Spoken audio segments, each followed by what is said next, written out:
தஞ்சை மாவட்டம் கும்பகோணம் அருகே பூட்டியிருந்த வீட்டின் கதவை உடைத்து 28 சவரன் தங்க நகைகளை கொள்ளையடித்து சென்ற மர்ம நபர்களை சிசிடிவி காட்சிகள் உதவியுடன் காவல்துறையினர் தேடி வருகின்றனர்.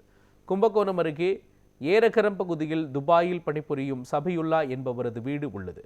அவரது குடும்பத்தினர் வீட்டை பூட்டிவிட்டு வெளியே சென்றிருந்த நிலையில் மர்ம நபர்கள் பூட்டை உடைத்து பீரோவில் இருந்த 28 சவரன் நகைகள் மற்றும் 50,000 ரூபாய் பணத்தை கொள்ளையடித்து சென்றனர். இதனைத் தொடர்ந்து காவல்துறையினர் சம்பவ இடத்தில் விசாரணை மேற்கொண்டனர். இதையடுத்து சிசிடிவி காட்சிகளின் அடிப்படையில் கொள்ளையர்களை தேடி வருகின்றனர்.